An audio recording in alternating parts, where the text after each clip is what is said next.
हिजकीएल 29वां बाब। 10वें बरस के 10वें महीने की 12वीं तारीख को खुदावंद का कलाम मुझ पर नाजिल हुआ कि आदमजाद, तू शाह मिस्र फ़िरौन के ख़िलाफ़ हो और उसके और तमाम मुल्क मिस्र के ख़िलाफ़ नबूवत कर, कलाम कर और कह, खुदावंद खुदा यूँ फरमाता है कि देख, ए शाह मिस्र फ़िरौन, मैं तेरा मुखालिफ हूँ, उस बड़े घड़ियाल का जो अपने दरियाओं में लेट रहता है और कहता है कि मेरा दरिया मेरा ही है और मैंने उसे अपने लिए बनाया है।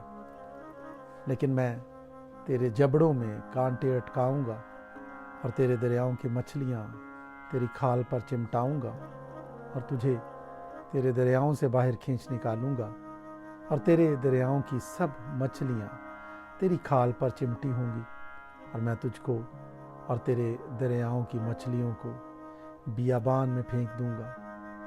तू खुले मैदान में पड़ा रहेगा, तू ना बटोरा जाएगा ना जमा किया जाएगा। मैंने तुझे मैदान के दरिंदों और आसमान के परिंदों की खुराक कर दिया है और मिस्र के तमाम बाशिंदे जानेंगे कि मैं खुदावंद हूँ, इसलिए कि वो बनी इसराइल के लिए फक्त सरकंडे का आसा थे। जब उन्होंने तुझे हाथ में लिया तो तू टूट गया और उन सब के कंधे जख्मी कर डाले। फिर जब उन्होंने तुझ पर तकिया किया तो तू टुकड़े टुकड़े हो गया और उन सब की कमरें हिल गईं। इसलिए खुदावंद खुदा यूँ फरमाता है कि देख, मैं एक तलवार तुझ पर लाऊंगा और तुझ में इंसान और हैवान को काट डालूंगा और मुल्क मिस्र उजाड़ और वीरान हो जाएगा और वो जानेंगे कि मैं खुदावंद हूँ।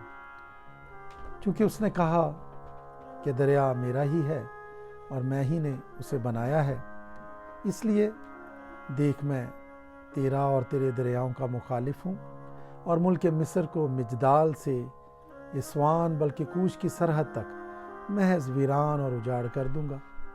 किसी इंसान का पाँव उधर ना पड़ेगा और ना उसमें किसी हैवान के पाँव का गुजर होगा, क्योंकि वो 40 बरस तक आबाद ना होगा। और मैं वीरान मुल्कों के साथ मुल्क मिस्र को वीरान करूंगा और उजड़े शहरों के साथ उसके शहर 40 बरस तक उजाड़ रहेंगे। और मैं मिस्रियों को कौमों में परागंदा और मुख्तलिफ ममालिक में तितर बितर करूंगा, क्योंकि खुदावंद खुदा यूँ फरमाता है कि 40 बरस के आखिर में मैं मिस्रियों को उन कौमों के दरमियान जहाँ से वो परागंद हुए जमा करूंगा और मैं मिस्र के असीरों को वापस लाऊंगा और उनको फतरूस की ज़मीन, उनके वतन में वापस पहुंचाऊंगा और वो वहाँ हकीर मुमलिकत होंगे। ये मुमलिकत तमाम मुमलिकतों से ज़्यादा हकीर होगी और फिर कौमों पर अपने तईं बुलंद ना करेगी, क्योंकि मैं उनको पस्त करूंगा ताकि फिर कौमों पर हुक्मरानी ना करें और वो आइंदा को बनी इसराइल की तकियागाह ना होगी। जब वो उनकी तरफ देखने लगें तो उनकी बद किरदारी याद दिलाएंगे और जानेंगे कि मैं खुदावंद हूँ। 27वें बरस के पहले महीने की पहली तारीख को खुदावंद का कलाम मुझ पर नाजिल हुआ कि आदमजाद, शाह बाबल नबूकदरज़र ने अपनी फ़ौज से सूर की मुखालफत में बड़ी खिदमत करवाई है। हर एक सर बेबाल हो गया और हर एक का कंधा छिल गया, पर ना उसने और ना उसके लश्कर ने सूर से इस खिदमत के वास्ते जो उसने उसकी मुखालफत में की थी कुछ उजरत पाई। इसलिए खुदावंद खुदा यूँ फरमाता है कि देख, मैं मुल्क मिस्र शाह बाबल नबूकदरज़र के हाथ में कर दूंगा। वो उसके लोगों को पकड़ ले जाएगा और उसको लूट लेगा और उसकी गनीमत को ले लेगा और ये उसके लश्कर की उजरत होगी। मैंने मुल्क मिस्र उस मेहनत के सिले में जो उसने की उसे दिया, क्योंकि उन्होंने मेरे लिए मुशक्क़त खींची थी। खुदावंद खुदा फरमाता है, मैं उस वक्त इसराइल के ख़ानदान का सींग उगाऊंगा और उनके दरमियान तेरा मुंह खोलूंगा और वो जानेंगे कि मैं खुदावंद हूँ।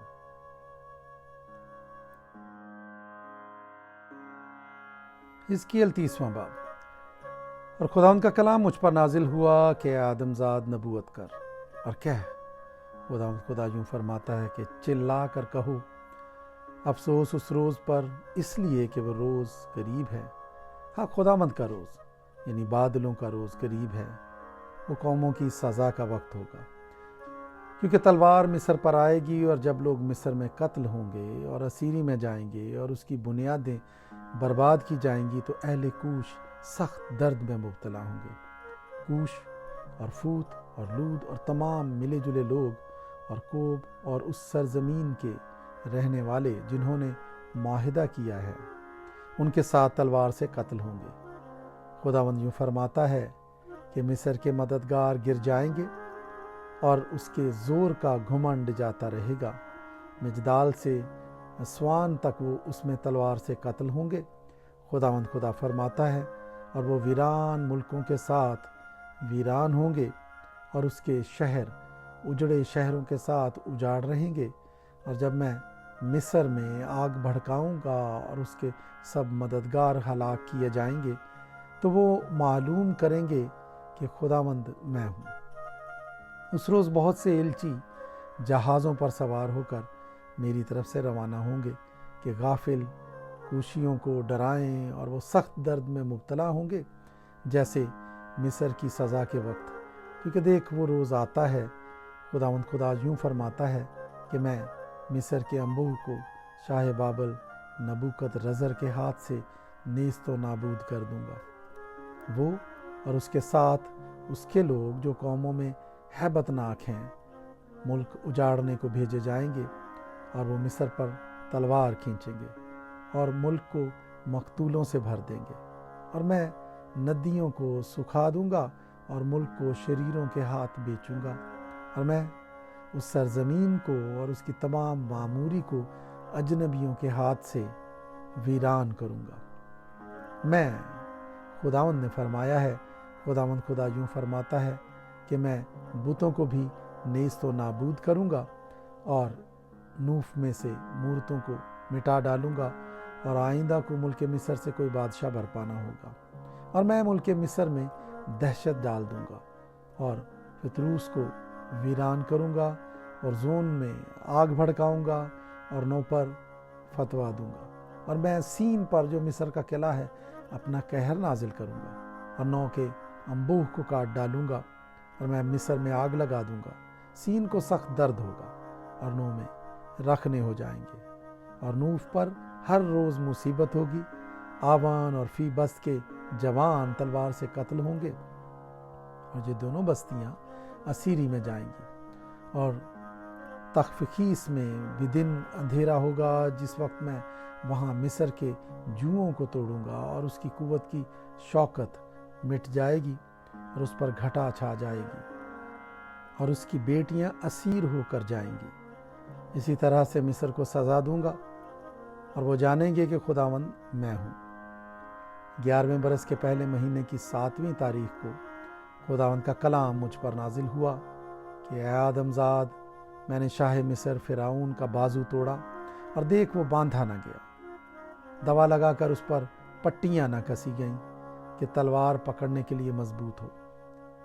اس لیے خداوند خدا یوں فرماتا ہے کہ دیکھ، میں شاہ مصر فرعون کا مخالف ہوں، اور اس کے بازوؤں کو یعنی مضبوط اور ٹوٹے کو توڑوں گا، اور تلوار اس کے ہاتھ سے گرا دوں گا، اور مصریوں کو قوموں میں پراگندہ اور ممالک میں تتر بتر کروں گا، اور میں شاہ بابل کے بازوؤں کو قوت بخشوں گا، اور اپنی تلوار اس کے ہاتھ میں دوں گا، لیکن فرعون کے بازوؤں کو توڑوں گا، اور وہ اس کے آگے اس گھائل کی مانند جو مرنے پر ہو آہیں مارے گا۔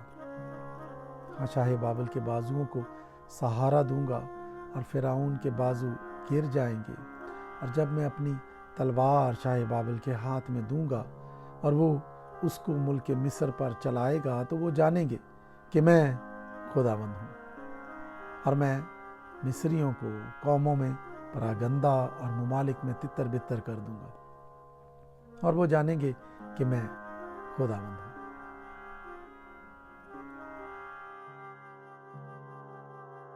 हिजकियेल 31वां बाब। फिर 11वें बरस के 3रे महीने की पहली तारीख को खुदावंद का कलाम मुझ पर नाजिल हुआ कि ऐ आदमजाद, शाह मिस्र फिरौन और उसके लोगों से कह, तुम अपनी बुजुर्गी में किसकी मानिंद हो? देख, असूर लुबनान का बुलंद देवदार था, जिसकी डालियां खूबसूरत थीं और पत्तियों की कसरत से वो खूब सायादार था, और उसका कद बुलंद था और उसकी चोटी घनी शाखों के दरमियान थी। पानी ने उसकी परवरिश की, गहराओं ने उसे बढ़ाया, उसकी नहरें चारों तरफ जारी थीं और उसने अपनी नालियों को मैदान के सब दरख्तों तक पहुंचाया। इसलिए पानी की कसरत से उसका कद मैदान के सब दरख्तों से बुलंद हुआ, और जब वो लहलहाने लगा तो उसकी शाखें फरावान और उसकी डालियां दराज हुईं। हवा के सब परिंदे उसकी शाखों पर अपने घोंसले बनाते थे और उसकी डालियों के नीचे सब दश्ती हैवान बच्चे देते थे, और सब बड़ी बड़ी कौमें उसके साए में बसती थीं। यूं वो अपनी बुजुर्गी में अपनी डालियों की दराजी के सबब से खुशनुमा था, क्योंकि उसकी जड़ों के पास पानी की कसरत थी। खुदा के बाग के देवदार उसे छिपा ना सके, सरू उसकी शाखों और चनार उसकी डालियों के बराबर न थे, और खुदा के बाग का कोई दरख्त खूबसूरती में उसकी मानिंद ना था। मैंने उसकी डालियों की फरावानी से उसे हुस्न बख्शा, यहाँ तक कि अदन के सब दरख्तों को जो खुदा के बाग में थे उस पर रश्क आता था। इसलिए खुदावंद खुदा यूँ फरमाता है कि चूँकि उसने आपको बुलंद और अपनी चोटी को घनी शाखों के दरमियान ऊंचा किया और उसके दिल में उसकी बुलंदी पर गुरूर समाया, इसलिए मैं उसको कौमों में से एक ज़बरदस्त के हवाले कर दूंगा। यकीनन वो उसका फैसला करेगा। मैंने उसे उसकी शरारत के सबब से निकाल दिया, और अजनबी लोग जो कौमों में से हैबतनाक हैं उसे काट डालेंगे और फेंक देंगे। पहाड़ों और सब वादियों पर उसकी शाखें गिर पड़ेंगी, और ज़मीन की सब नहरों के आसपास उसकी डालियां तोड़ी जाएंगी, और वे ज़मीन के सब लोग उसके साए से निकल जाएंगे और उसे छोड़ देंगे। हवा के सब परिंदे उसके टूटे तने में बसेंगे, और तमाम दश्ती जानवर उसकी शाखों पर होंगे, ताकि लबे आब के सब दरख्तों में से कोई अपनी बुलंदी पर मगरूर ना हो और अपनी चोटी घनी शाखों के दरमियान ऊंची ना करे, और उनमें से बड़े बड़े और पानी जज़ब करने वाले सीधे खड़े ना हों, क्योंकि वो सब के सब मौत के हवाले किए जाएंगे। यानी ज़मीन के असफल में बनी आदम के दरमियान जो पाताल में उतरते हैं। खुदावंद खुदा यूँ फरमाता है कि जिस रोज़ वो पाताल में उतरे मैं मातम कराऊंगा। मैं उसके सबब से गहराओं को छिपा दूंगा और उसकी नहरों को रोक दूंगा, और बड़े सैलाब थम जाएंगे। हाँ, मैं लुबनान को उसके लिए सियापोश कराऊंगा, और उसके लिए मैदान के सब दरख्त गशी में आएंगे। जिस वक्त मैं उसे उन सब के साथ जो गड़े में गिरते हैं पाताल में डालूंगा, तो उसके गिरने के शोर से तमाम अक़वाम लर्ज़ा होंगी, और अदन के सब दरख्त, लुबनान के चीदा और नफीस, वो सब जो पानी जज़ब करते हैं, ज़मीन के असफल में तसल्ली पाएंगे। वो भी उसके साथ उन तक जो तलवार से मारे गए पाताल में उतर जाएंगे, और वो भी जो उसके बाजू थे और कौमों के दरमियान उसके साए में बसते थे वहीं होंगे। तू शान शौकत में अदन के दरख्तों में से किसकी मानिंद है? लेकिन तू अदन के दरख्तों के साथ ज़मीन के असफल में डाला जाएगा। तो उनके साथ जो तलवार से कत्ल हुए नामख्तूनों के दरमियान पड़ा रहेगा। यही फिरौन और उसके सब लोग हैं, खुदावंद खुदा फरमाता है।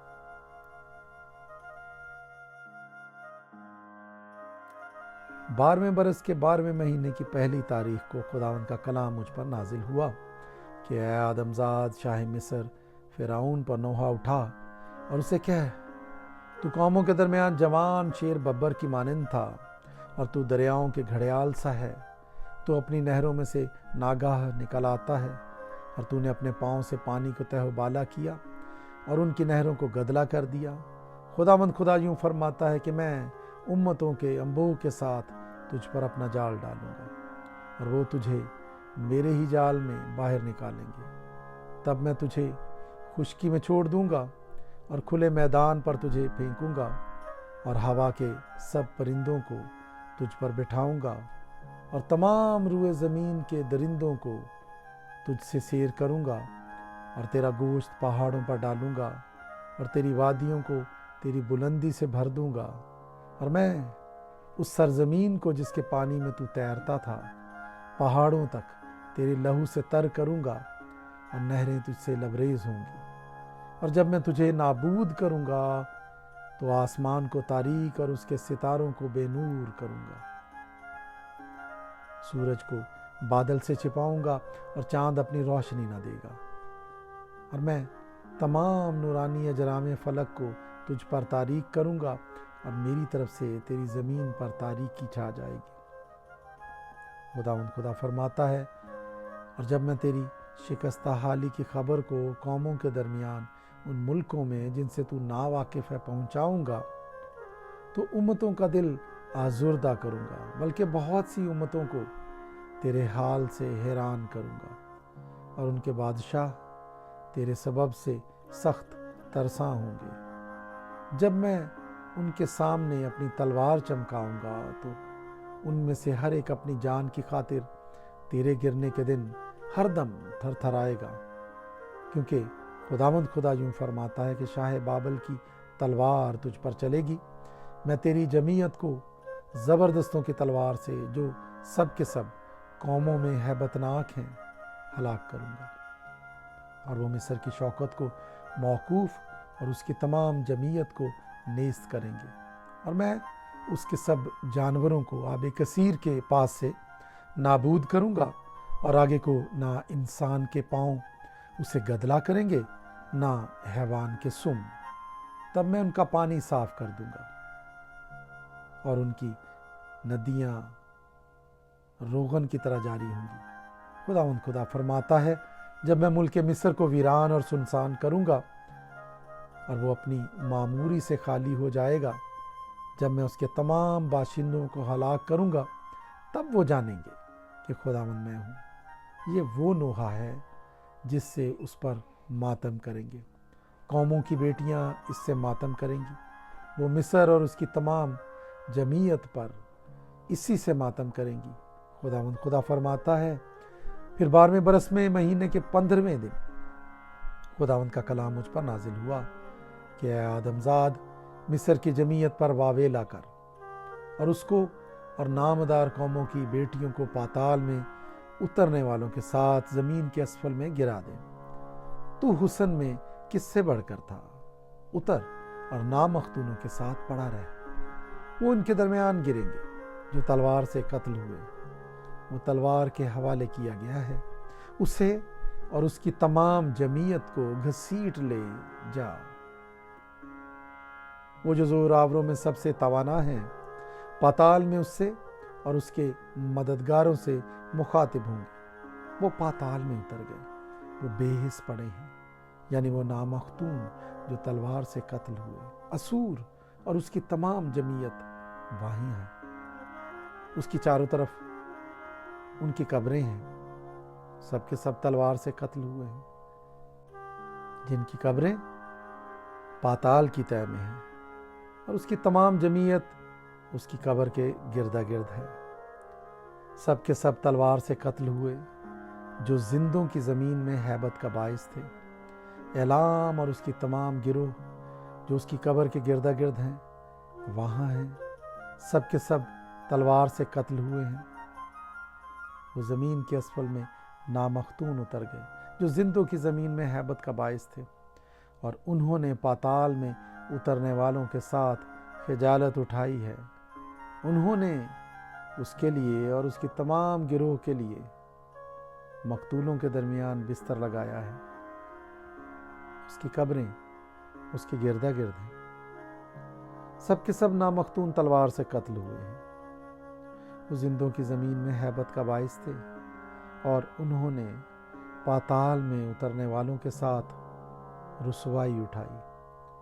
وہ مقتولوں میں رکھے گئے، مسک اور نوبل اور اس کی تمام جمعیت وہاں ہیں، اس کی قبریں اس کے گردا گرد ہیں، سب کے سب نامختون اور تلوار کے مقتول ہیں۔ اگرچہ زندوں کی زمین میں ہیبت کا باعث تھے، کیا وہ ان بہادروں کے ساتھ جو نامختونوں میں سے قتل ہوئے، جو اپنے جنگ کے ہتھیاروں سمیت پاتال میں اتر گئے، پڑے نہ رہیں گے؟ ان کی تلواریں ان کے سروں کے نیچے رکھی ہیں اور ان کی بد کرداری ان کی ہڈیوں پر ہے، کیونکہ وہ زندوں کی زمین میں بہادروں کے لیے ہیبت کا باعث تھے۔ اور تو نامختونوں کے درمیان توڑا جائے گا اور تلوار کے مقتولوں کے ساتھ پڑا رہے گا۔